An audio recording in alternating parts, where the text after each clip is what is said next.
슬픈 마음 있는 자, 몸과 영혼 병든 자, 누구든지 부르시오. 예수 이름 부르시오. 그 이름을 믿는 자, 그 이름을 부르는 자, 그가 어떤 사람이든 그는 구원 얻으리.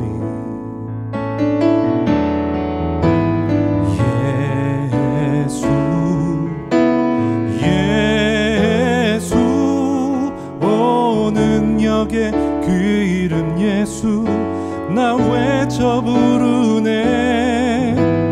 예수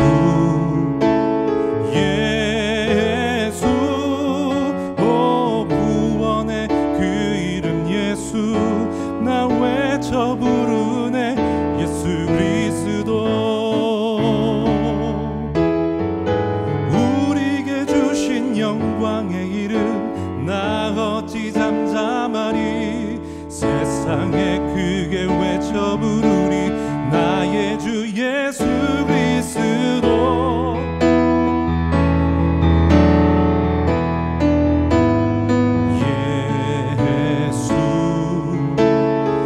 예수 오 능력의 그 이름 예수 나 외쳐 부르네.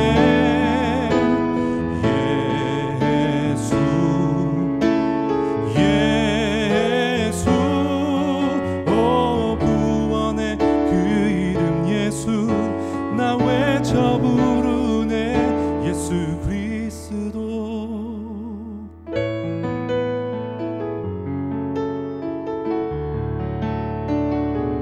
예수 그리스도.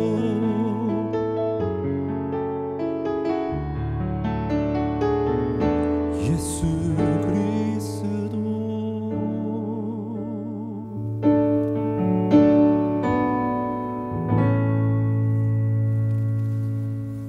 아멘.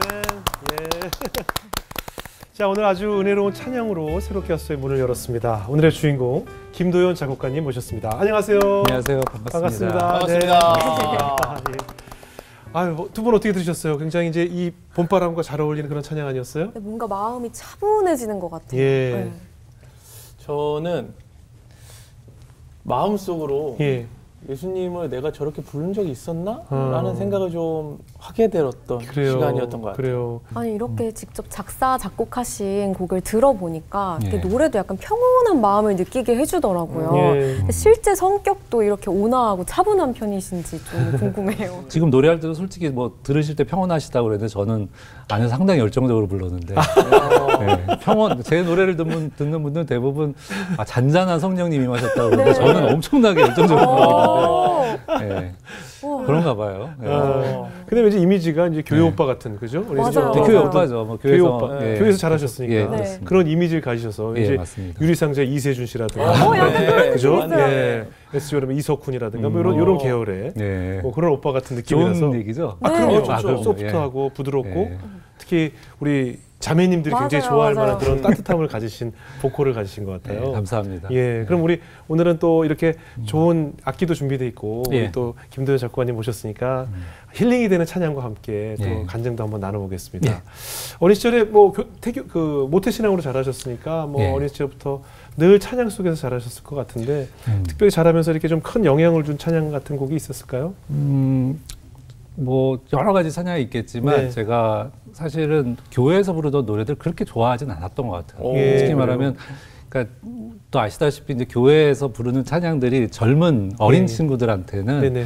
그렇게 매력적으로 다가오지 그렇죠. 않잖아요. 맞아요. 그러니까 근데 제가 자랄 때 들었던 찬양하고 좀 다른 어떤 찬양을 접하고서 제가 되게 충격을 받았던 적이 그래요? 있는데 예. 그 중학교 2학년 때인가 3학년 때 그 예. 이름이라는 찬양이었어요. 저도 그랬어요. 그죠? 저도요. 예. 예.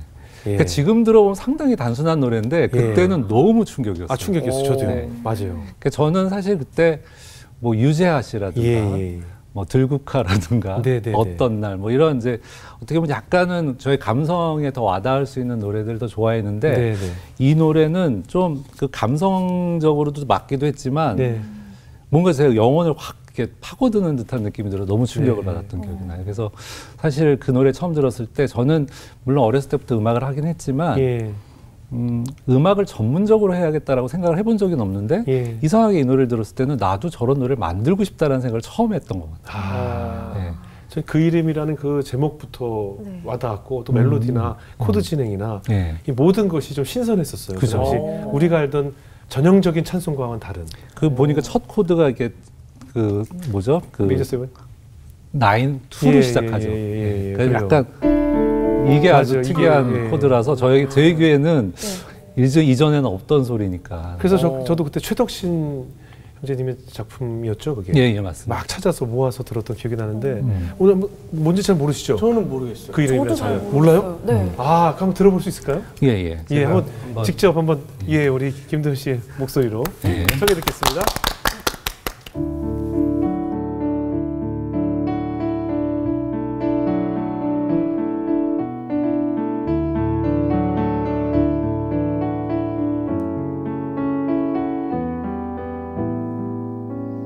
예수 그 이름 나는 말할 수 없네 그 이름 속에 있는 비밀을 그 이름 속에 있는 사랑 그 사랑을 말할 수 없어서 그 풍부한 표현 못해서 비밀이 되었네 그 이름 비밀이 되었네 사람들 그 이름 건축자의 버린 돌처럼 버려지만 내 마음에 새겨진 이름은 아름다운 보석 내 마음에 새겨진 비밀이라 내 마음에 숨겨진 기쁨 예수 그 이름 나는 말할 수 없네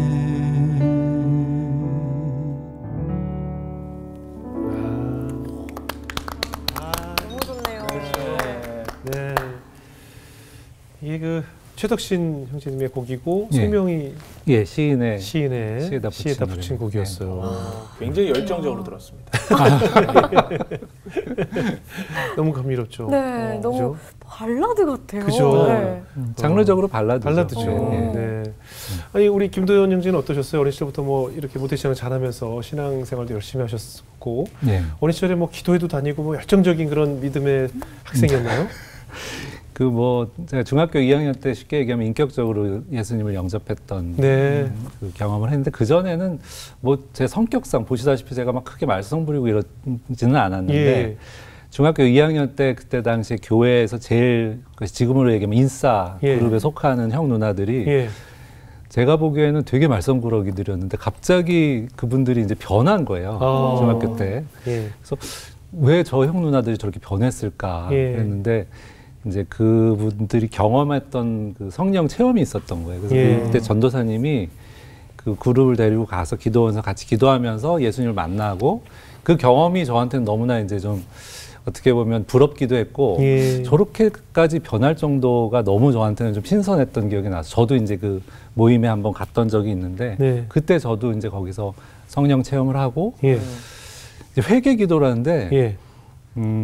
솔직히 말하면 제가 뭐 그 나이에 뭐 그때 그 나이에 얼마나 죄를 졌겠어요. 예. 근데 그렇죠. 눈물을 펑펑 흘리면서 주님 앞에서 제가 죄인이다라고 고백하면서 기도했던 그런 경험이 있었고 예. 그 경험 이후에 이제 제 안에 성령께서 저한테 주셨던 소망이 찬양 사역을 하고 싶다라는 생각을 했었어요. 예. 그러니까 어렸을 때 제가 뭐 음악을 전공할 정도로 열심히 하지 않았는데 네. 그때 접했던 그 이름이라든가 그때 뭐 외국 해외에 있는 CCM, 뭐 예. 마라나타 싱어즈라든가 이런 예. 찬양들을 들으면서 저런 노래를 부르는 사람보다는 좀 만드는 사람이 되고 싶다는 생각을 처음 했던 것 같아요. 예. 그래서 그때 성령께서 주셨던 그 경험들이 저한테는 노래를 만드는 사람이 되고 싶다라고 처음 고백하게 했고 예. 그 고백을 가지고 그 기도 제목을 가지고 우리 교회에 있는 이제 그때 그룹들 그때 네. 같이 은사 받고 하나님으로부터 은혜를 받았던 친구들하고 모여서 밤 10시에 교회에서 예. 겨울방학 때였는데 매번 10시마다 모여서 저희들이 기도회를 했었어요. 오우. 예. 근데 뭐 그때 우리가 무슨 이렇게 대단한 그 제목을 가지고 했던 게 아니라 예. 그때 또 당시에 장로님이 위암을 걸리셨던 분이 있어서 그분을 위해서 처음에는 저희 그룹 중에 한 이제 친구가 아버님이 그 장로님이셨는데 그분을 위해서 우리가 같이 기도하자. 그래서 밤 10시마다 교회 모여서 그 석유 난로 있잖아요. 그 냄새 맡으면서 네. 같이 한 1시간 정도 저희들이 기도를 했는데 그때는 시간이 가는 줄도 모르고 기도했던 기억이 나요. 그래서 각자 흩어져서 그 장의자에 앉아서 기도하고 예. 맨 마지막에는 어떤 이제 피아노 치는 친구가 나와서 찬양하면 그때 기도회를 마무리하고 그래서 방학 내내 그렇게 찬양하고 기도했던 예. 예. 아니 그런데 정말 뜨겁게 기도하시잖아요. 예. 주님 복음을 전하는 삶을 살겠다. 예, 예. 언제쯤 응답 받으셨어요? 바로 뭐 고2 때 받나요? 아, 그건 아니고 고등학교 2학년 때도 계속 저는 음악을 할 그 전공 아까도 얘기했지만 음악을 전공하리라고 생각을 안 했는데 네. 저희 어머니가 이렇게 보아하니 공부를 안 하는 것 같고 또 내가 계속 교회에서 기도하고 하는 걸 보니까 음악하는 것도 좋아하는 것 같고 그때부터 그래서 음대를 가라고 저희 어머니가 해주셔가지고 예. 음대를 열심히 공부를 했어요. 예. 이제 성악과를 들어가긴 했는데 제가 원했던 그 분야는 아니었어요. 원래 이제 작곡을 하고 싶었는데 예. 오히려 제가 대학에 들어가서 성악과를 들어간 것보다 당시에 주찬양 선교단에서 공개 오디션을 했었어요. 아, 그래요? 예. 그래서 그때 제가 알기로는 꽤 많은 사람들이 찾아왔고 예. 거기서 아주 치열한 경쟁 속에서 제가 뽑혀가지고 예. 시작을 했었어요. 그때 사역을. 아, 그래요? 그러니까 어떻게 보면 그때부터 이제 시작을 한 거니까 예. 찬양 사역을 하나님께서 저의 그 사춘기 시절의 기도를 예. 그 주찬양 선교단을 통해서 그리고 제가 이제 듣고서 감동했던 최덕신 씨가 예. 만든 그 노래를 그 이름을 듣고 제가 자랐기 때문에 예. 그분 밑에 들어가서 제가 선교단 활동을 한다는 거는 예. 대학에 들어가는 것보다 훨씬 저에게는 흥분되고 좋았던 어. 기도의 응답이었죠. 어떻게 보면. 그럼 가서 뭐 활동하면서 노래도 직접 만들고. 예, 그랬어요? 그렇죠. 나중에는 이제 제가 작곡을 할 수 있는 거를 아시고 같이 예. 또 참여를 할 수 있게 저를 유도해 주시고 했던 예. 기억이 납니다. 그때 어떤 곡 만드셨어요? 기억나세요? 예, 뭐 기억이 안 날 수가 없죠. 예. 솔직히 처음 제가 만들었던 노래를 예. 그때 주찬양 선교단 8집 앨범에 수록을 했었기 때문에 네, 네. 빌립보서 2장에 나오는 그는 근본 하나님의 본체시나라는 그 말씀을 가지고 내가 노래를 만드는 거예요. 네. 그러니까 최덕신 목사님이신데 그분은 예. 지금은 그분이 어떻게 보면 단원들 중에 노래를 좀 만들 줄 아는 사람들한테 이렇게 네. 한번 노래들을 써봐라라고 기회를 줬는데 네. 제 노래가 발탁이 된 거예요. 오. 얼마나 흥분이 되겠어요. 예, 예. 그리고 그 당시에 이제 동료들과 선배들의 시기 질투를 받으면서 노래가 발탁이 됐는데 그때는 솔직히 노래를 만들었을 때 뭐 어떤 성경을 깊이 묵상하고 만든 게 아니라 네. 내가 좀 너희들보다 좀 다르다는 걸 좀 보여주고 싶은 마음에 정월감에. 예. 들어보시면 알겠지만 상당히 난해해요. 어떤 곡이에요? 예. 그러니까 제목이 뭐예요? 예수라는 노래인데 아, 또 예수라는 예수라는 노래인데 마이크 보내드릴게요. 예, 예. 네. 근데 뭐 아주 대중적인 노래는 아니라서 그냥 살짝만 들려드리겠습니다. 아 죄송합니다. 네.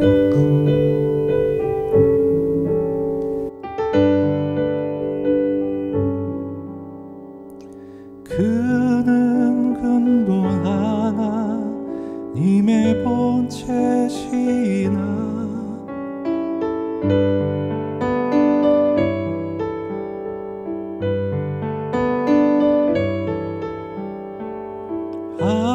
하나님과 동등됨을 취하지 않으사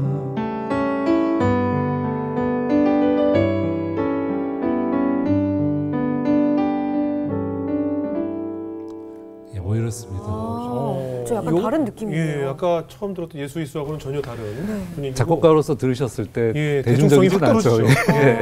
코드 진행 자체가 예, 맞습니다. 앞에 들은 곡하고는 예. 다르죠. 원래 저도 작곡을 처음 했을 때 이렇게 내가 내 실력을 보여주고 싶으니까 닷을 좀 어렵게 만들게 네. 돼요. 그러다 이제 현실과 타협을 하게 되죠. 아, 이건 안 되는구나. 먹고 살려면 이렇게 해서는 안 되는구나 해서 네. 아주 쉽게 얘기하면 ABCD 수준으로 만들어야 되는구나를 타협을 하게 되거든요. 약간 타협하지 않았을 때의 음계 같아요. 그렇죠, 맞습니다. 그래서 저는 오히려 일본 애니메이션에 넣으면 괜찮겠다라는 그래요? 느낌 받았어요. 수준이 높으시네요. 네.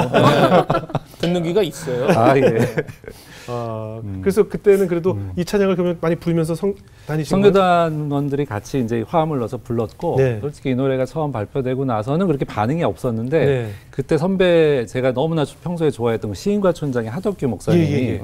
이 노래를 들으시고, 얘 누구냐고, 어. 이거 작곡한 친구. 예. 왜냐하면 당시에는 그 주차장 성교단 대부분 노래를 최덕신 그 씨가 예. 다 만든 노래이기 때문에, 근데 유독 이 노래는 좀 다르더라. 예. 좀 만나보고 싶다. 제가 그때 군복무였는데, 예.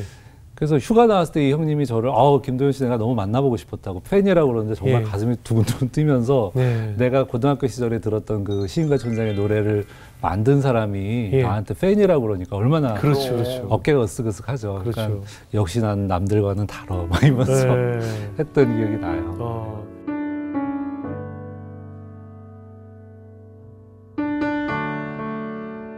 그리고 또 솔직히 말하면 이제 현철 형이 저에게 많이 이렇게 기회를 주려고. 아, 그랬어요? 예. 근데 이제 아무래도 그분하고 개인적으로 만나면 이제 이렇게 해야기도 해야 되고. 그 친구 그때 이거 엄청 많이 할 때요. 예. 그러니까 형이 저한테 했던 얘기가 뭐 이런 얘기 해도 되는지 모르겠지만 예. 가요를 하려면 예. 형 동생 하면서 우리가 편하게 지내야 된다. 네네. 내가 도현 씨랑은 형 동생 하려면 예. 이거 정도는 우리가 편하게 하자. 그래서 그때 이제 술을 먹고 뭐 술 먹는 게 어쩌다 저쩌다기보다 저에게는 너무나 이제 그거 자체가 타협이라는 생각이 점점 들기 시작하는 거예요. 아, 그래요? 네. 그 부모님이 제가 현철이 형 만난다거나 가요계 쪽 관계자들 만난다 그러면 어머니가 술 먹지 마 이러면서 이제 제가 갖고 있었던 소신이나 음악을 네. 처음 시작했을 때 복음을 전하기 위해서 이 길을 걸었는데 네. 뭐 술 먹고 안 먹고의 문제보다는 약간 이 아들이 타협한다는 생각이 들었나 봐요. 그리고 제가 점점 이렇게 주눅 들어하는 느낌. 그러니까 자기의 기량을 마음껏 펼친다는 느낌보다는 네. 뭔가 여기에 맞추고 있다는 생각이 좀 드셨나 봐요. 아. 그리고 저 스스로도 좀 약간 그런 마음에 자격지심이 있다 보니까 현철이 형이 막 와가지고 같이 만나자 그러고 누구 소개시켜주겠다 그러고 그러는데도 네. 어떨 때는 안 나가기도 하고 좀 만나러 가면 괜히 좀 긴장되고. 아, 그래요? 형 입장에서는 되게 많이 저를 배려해 주신 건데 네. 뭐 당대 이렇게 유명한 가수들도 많이 소개시켜 주려고 하기도 했고 뭐 같이 개인적으로 같이 밥 먹을래 뭐 이러는데 네. 그냥 저 집에 갈게요 뭐 왜 그랬는지 모르겠어요 그때 당시에. 또 길이 확실히 하나님께서 달라. 네, 그래서 그러니까요. 주변에 저랑 같이 이제 음악을 했던 동료들 중에 제가 이제 그쪽 가요로 나가서 일을 하는 걸 보면서 처음에 기대를 했죠. 예, 그렇겠죠. 얼마나 잘 나가려고 저러나라는 것도 있었고 또 예. 덕기 형님 같은 경우는 전화해서 뭐 네가 가서 복음을 전해라. 그 안에 너무나 많은 영혼들이 있기 때문에 예. 네가 담대하게 복음을 전하면 된다. 이제 예. 그런 마음, 그 두 가지 저에게 그런 기대들이 있었는데 정작 저는 점점 음악적으로도 이렇게 두각을 다 드러내지 못하고 예. 또 인간적으로도 관계도 잘 못하고 그러니까 예. 같이 했던 동료들 중에는 약간 제가 방황하고 있다라는 얘기를 많이 들었어요. 아. 그러니까 기껏 가가지고 예. 저러고 있냐. 그리고 방황하고 영적으로 제가 방황하고 있다라는 얘기를 듣다 보니까 솔직히 지금 뭐 그때 당시 어떤 활동을 했느냐, 어떤 노래를 뭐 편곡했느냐 이런 얘기 들으면 이렇게 물어보면 예. 잘 안 하려고 그래요, 제가. 그 얘기를 언급을 안 하시려고요. 예. 부끄럽기도 하고 제가 들어도 물론 열심히 하긴 했지만 제 음악 같지가 않아요, 솔직히 말하면. 아, 그래요? 저도 사실 네. 가요를 했던 사람으로서 잘 될 때가 있고 안 될 때가 있잖아요. 예. 근데 잘 될 때를 경험한 사람들은 또 안 될 때를 경험하니까 그게 또 너무 힘들더라고요. 맞아요. 그러니까 내가 있을 자리가 아닌가 이런 네. 생각도 들고 저도 그런 생각을 했을 때가 있었는데 다시 찬양 사역자로 돌아오셨더라고요. 예. 그때 첫 찬양 앨범을 내셨을 때 이게 내가 해야 할 노래지 이런 생각이 드셨었나요? 사실 그때는 그런 마음은 안 들었고요. 예. 솔직히 말하면 왜냐면 그 앨범이 이제 완전 망했거든요. 찬양 앨범이요? 첫 앨범이 완전 찬양 앨범인데? 예. 그러니까 뭐 여러 가지 마음들을 가지고 했지만 아무래도 내가 이제 저쪽 가요계에서 못했던 걸 여기 와서 네. 어떻게 보면 본향에 와서 이제 나의 기질적으로 잘 할 수 있었던 걸 여기서 펼쳐내면 되겠다 해서 어떻게 보면 음악적으로 가장 이제 힘을 줘서 만든 앨범입니다. 예. 그게 오히려 이제 사람들한테 반응이 너무 안 좋아서. 어떤 곡인데요? 한번 기억나세요 혹시? 뭐 예, 제가 한번 불러드릴게요.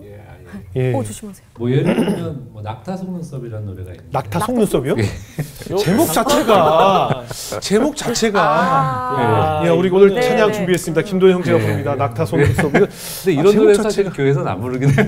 아 그래도요. 이게 제목이 낙타 안다는 속눈썹은 제목인데 이거 자체부터가 굉장히 세상적인 네. 제목인데. 세상 속에서도 굉장히 딥한 세상. 궁금해요. 예. 예, 한번 들어볼게요. 낙타 반응이 너무 당황스럽네요. 아니 저 굉장히 세상적인데요. 이거 좀 후렴만 할게요. 네네네. 그러면 습관처럼 절망하던 너 햇살을 많이 닮아 있던 너의 그 따뜻한 시선 때문에 차가운 세상을 견뎌낼 수 있었지.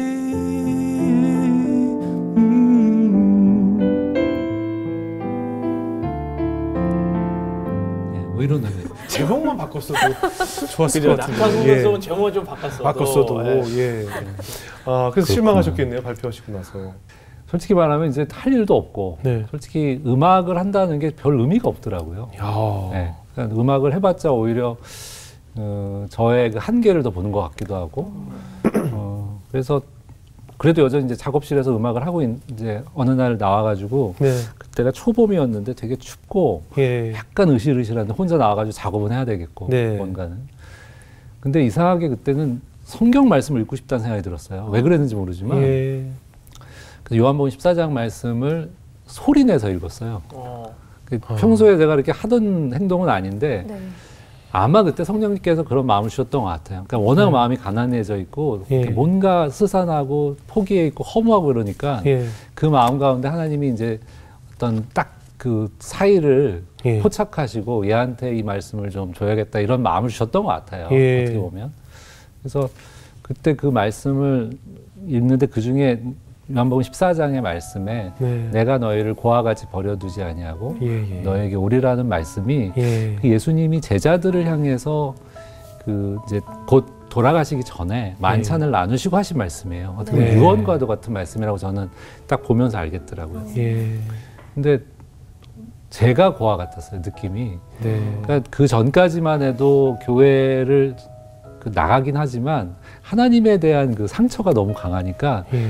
예배를 가도 제가 온누리교회 다니는데 예. 온누리교회 양재성전 2층에 보면 기둥이 하나 있어요. 네네. 그 뒤에 이제 제가 혼자 앉아가지고 예배를 드렸던 기억이 나는데 네. 늘 앞에서 찬양 인도자들이 찬양하면 이제 일어나라고 그러잖아요. 예, 뭐 일어나죠. 손도 들고 하고 예. 혼자서 이렇게 앉아가지고 너나 손 들어라 이러면서 속으로. 예, 이렇게 딱 팔짱 끼고 앉아가지고 그래 좋겠다 니네는 좋겠다 이러면서 어머머머. 예, 좀 약간 제가 음악적으로도 이제 시니컬하니까 예. 아 요즘 교회 음악 별론 것 같아 막 이러면서 예. 예배는 드리는데 아. 좀 마음이 비비 꼬인 거죠. 예. 내가 이렇게 열심히 하나님한테 헌신하고 예. 어떻게 보면 처음 음악 시작을 주님한테 드리겠다라고 그렇게 처음 이렇게 선포하고 솔직히 가요를 했던 것도 제 마음 가운데는 어떻게 보면 하나님한테 좀 더 잘 영광을 돌리기 위해서. 네. 근데 그 모든 게 다 이제 꺾이고 그나마 제가 양양에서 냈던 앨범조차도 그렇게 무너지니까 예. 하나님이 저를 버린 거라고 저는 생각을 했던 거예요. 그래서 상처가 생겼군요. 네. 그래서 뭐 당시에 뭐 예를 들면 제가 그래도 찬양팀을 또 섰던 적도 있습니다. 예. 2003년쯤에 송정민 씨랑 같이 네네. 앞에 서서 무대에서 이제 노래를 하는데 정민 누나가 예. 매번 노래할 때마다 예. 웃으라고. 네네. 그럼 저는 이제 내가 웃건 말고 누나가 무슨 상관인데요. 예. 그 누나는 제 성격을 아니까 되게 좋게 네가 웃어야 이게 카메라도 비춰지고 하나님 이렇게 찬양하는데 사람들이 그렇지, 은혜롭게. 은혜 받지 않을까. 네네. 그럼 나는 내가 하나님한테 드리는데 누나가 이렇게 내 표정을 가지고 뭐라 그러는 게 난 싫다. 그러니까 예. 그 정도로 제가 비비 꼬여있던 거예요. 예. 하나님한테 서운하기도 하고 예. 동료 찬양 사역자들이나 후배들이나 선배들한테도 틱틱거렸던 마음이 있었는데 그런 막 몸부림과 하나님을 향한 어떤 그런 외침들 가운데 허무한 거죠, 제가. 그러니까 그러다가 이제 그날 2006년 봄에 예. 혼자 작업실에 앉아가지고 성경책을 볼 때 그 고와 같이 내가 너희를 버려두지 아니하라는 말씀은 내가 너 다 보고 있어라고 하시는 말씀으로 보였어요. 예수님이 도연아, 네가 그렇게 애쓰고 있는 거 내가 다 안다. 근데 예. 내가 너 버리지도 않았고 예. 그리고 뒤에 보면은 보혜사 성령님이 오셔서 진리의 성령님이 오셔서 내가 말한 모든 것을 생각나고 기억나게 하리라는 말씀이 네. 저는 그 전까지는 솔직히 예수를 믿는다는 것 자체가 그냥 저의 확신과 저의 어떤 의지를 가지고 믿었던 것 같아요. 그리고 네.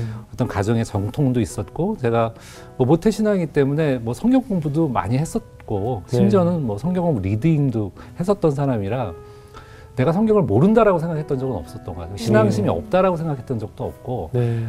근데 제가 그런 과정들을 겪다 보니까 내가 신앙이 진짜 없더라고요. 하나님을 향한 원망이 너무 크다 보니까 제가 예수님의 말씀을 그렇게 잘 모른다라는 생각을 그때 처음 했던 것 같아요. 네. 근데 그 예수님의 말씀을 내 지식으로가 아니라 성령님이 오셔서 친히 알려주신다는 그 말씀은 저에게 너무 충격이었어요. 그러니까 나의 지식을 뛰어넘는 것을 성령님께서 알려주신다라는 게 그러면서 저희가 펑펑 울면서 기도하고 그때 만들었던 노래가 이제 그 유명한 성령이 오셨네 라는 노래입니다. 예. 네. 아, 정말 명곡을 만드셨어요. 네. 진자매도 좋아하죠. 그 예배 때 예. 시작할 때 이 곡 진짜 많이 부르잖아요. 그럼요. 한국판 어메이징 그레이스예요. 맞아요. 예, 그냥 너무 뭐 많이 불렀어요. 많이 부르고 많은 분들에게 은혜 듣고. 근데 어떻습니까? 그 왜 가사처럼 네. 성령이 오셨네 계속 찬양을 하시고 정말 성령이 임재하셨어요? 임하셨죠. 어떻게 보면 저에게 그러니까 삶에서도 어떻게 보면 기점이 많은 음악적인 부분도 있지만 삶의 어떤 태도 면에서도 많이 바뀌기도 했고 네. 심지어는 사람들이 이 노래가 발표됐을 때 해외에서 있던 선배들이 전화가 온 거예요. 예. 이거 김도현 너 맞냐고. 네가 이런 노래와 이런 고백을 할 정도면 정말 하나님이 살아계시는 것 같다. 그 정도로 제가 어떤 인간이었는지 예. 사람들이 봤을 때는 절대로 저는 저런 노래 만들거나 고백하지 않을 거라고 생각했던 것 같아요. 네. 그러니까 그런 것도 있고 제가 개인적으로도 하나님께서 주셨던 어떤 마음들 때문에 네. 당시에 만났던 그 성령 오셨네 이후에 사람들을 만난 사람들 나중에 얘기하는데 당시에 네 눈에는 광선이 나오는 것 같았다고. 성령님에 대해서 계속 얘기하고 말씀 얘기하고. 예. 저도 왜 그랬나 모르겠어요. 예. 그러니까 제 안에 그 허무함 가운데 성령님께서 찾아오셔서 노래를 만들기도 하신 것도 있지만 네. 삶의 태도를 많이 바꿔주셨던 것 같아요. 그러니까 허무함이나 내가 왜 이렇게 살 수밖에 없던 것에 대해서 그냥 내 인간적인 열심이나 이런 게 결국에는 하나님의 어떤 영광을 돌리는 데는 큰 어떤 영향을 못 미치는구나. 오히려 성령의 힘으로 할 수 있다는 걸 그때 깨달았기 때문에 예. 여러 면에서 태도가 좀 어떤 면에서는 겸손한 것도 있었고 예. 음악적인 면에서 너무 많이 바뀌기도 했고. 그 곡이 그러니까 우리 김도현 작가님도 많이 변화를 주었고 예. 또 그 찬양 듣고 은혜 받았다는 뭐 사연이나 또 여러 가지 소식들도 많이 들었을 것 같아요. 예. 그 사실 성령의 현례를 처음 만들었을 때 그 1절만 만들었을 때 벌써 사람들이 몇몇 사람들이 듣고서 뭐 눈물을 흘리고 한 거 보면서 야 이거 좀 다르다. 네. 이건 내가 만든 것 같지 않다 그랬는데 2절이 안 만들어져서 네.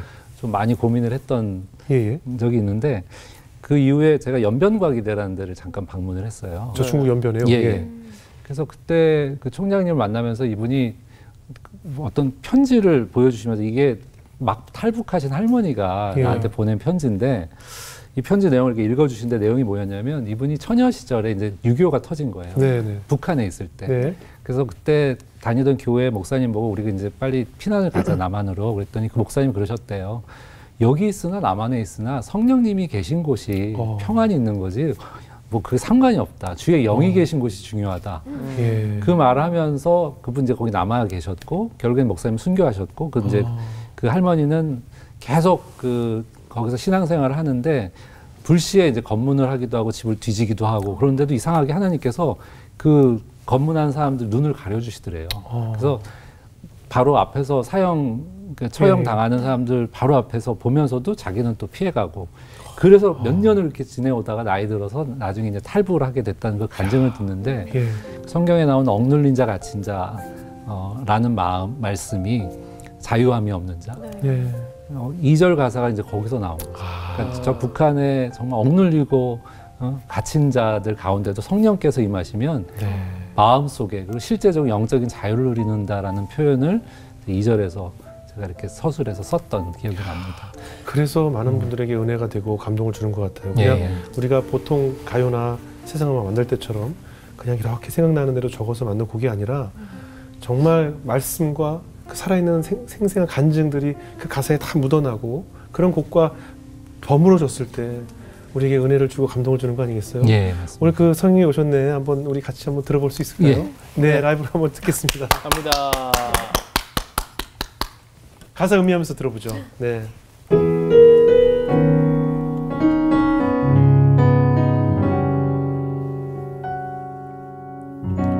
허무한 시절 지날 때 깊은 한숨 내쉴 때 그런 풍경 보시며 단식하는 분 있네. 고와 같이 너희를 버려두지 않으리. 내가 너희와 영원히 함께하리라. 성령이 오셨네. 성령이 오셨네. 내 주에 보내신 성령이 오셨네. 우리 인생 가운데 친히 찾아오셔서 그 나라 꿈꾸게 하시네. 억눌린 자 갇힌 자 자유함이 없는 자 피난처가 되시는 성령님 계시네. 주의 영이 계신 곳에 잠자유가 있다네. 진리의 영이신 성령이 오셨네. 성령이 오셨네. 성령이 오셨네. 내 주에 보내신 성령이 오셨네. 우리 인생 가운데 친히 찾아오셔서 그 나라 꿈꾸게 하시네. 성령이 오셨네. 성령이 오셨네. 내 주에 보내신 성령이 오셨네. 우리 인생 가운데 친히 찾아오셔서 그 나라 꿈꾸게 하시네. 그 나라 꿈꾸게 하시네.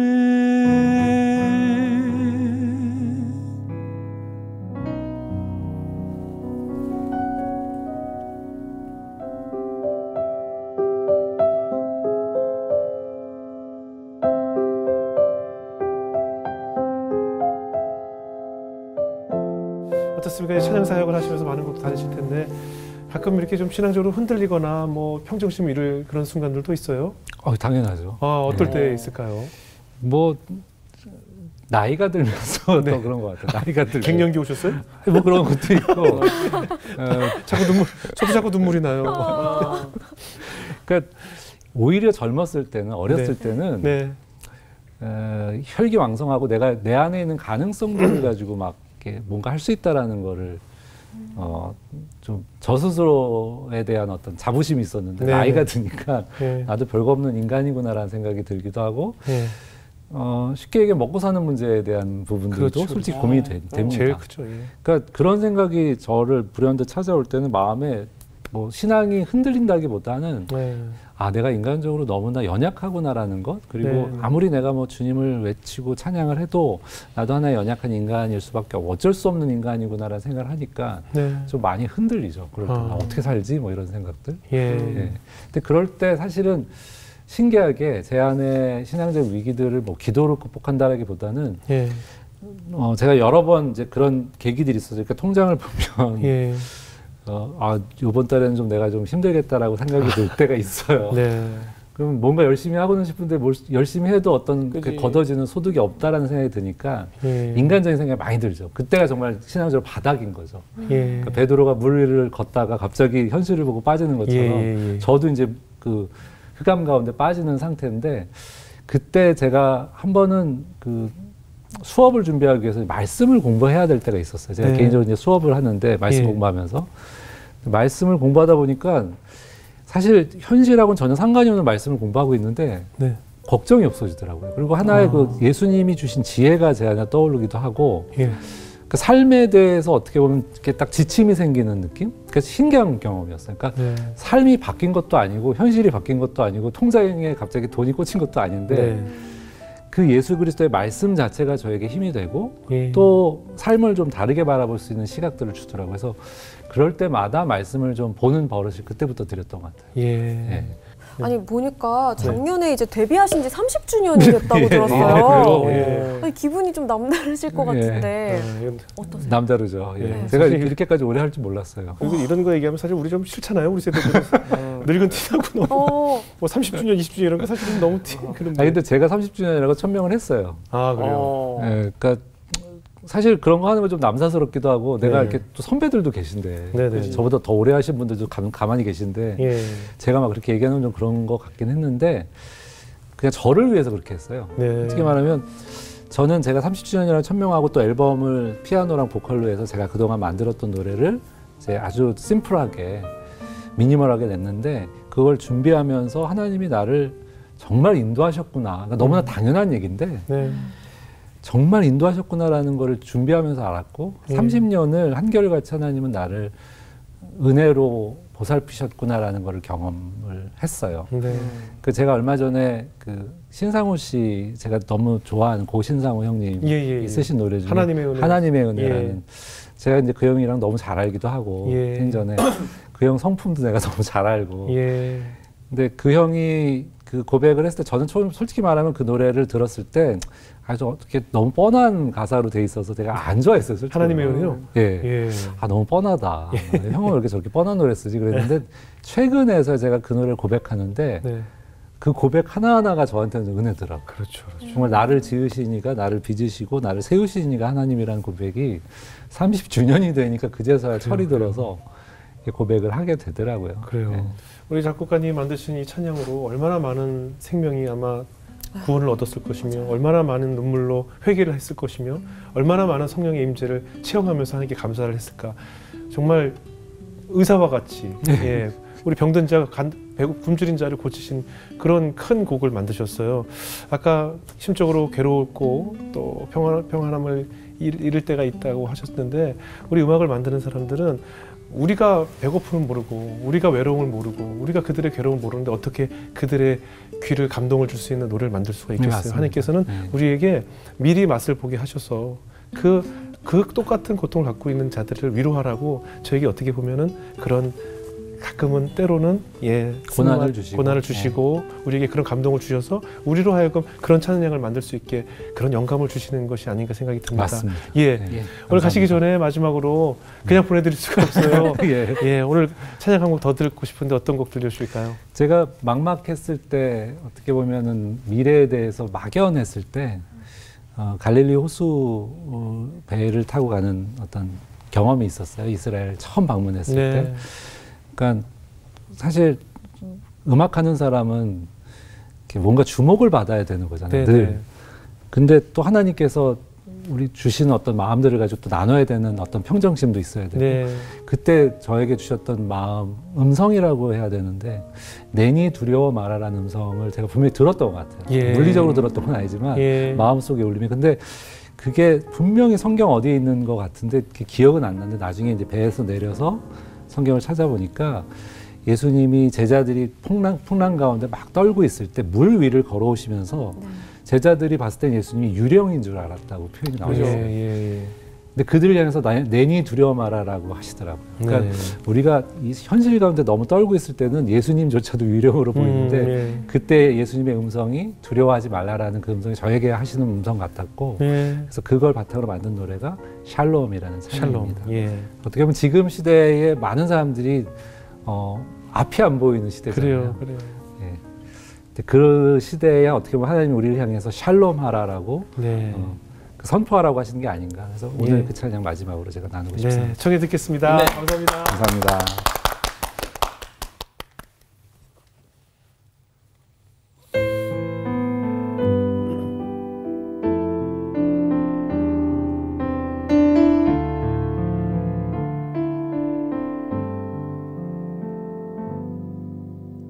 샬롬 샬롬 샬롬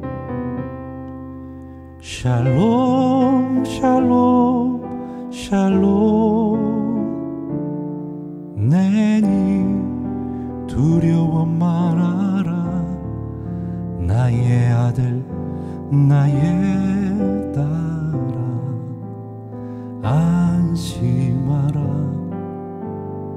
샬롬 샬롬 샬롬 샬롬 샬롬 샬롬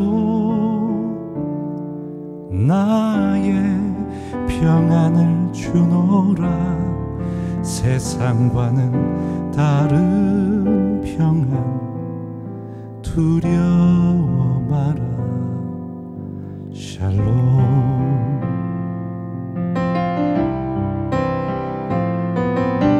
샬롬 샬롬 샬롬 샬롬 샬롬 내니 두려워 말아라 나의 사랑 나의 이스라엘 안심하라 샬롬 샬롬 샬롬 샬롬 샬롬 샬롬 평강 있을지어다 아버지께서 날 보냄같이 나도 널 보내노라 샬롬 샬롬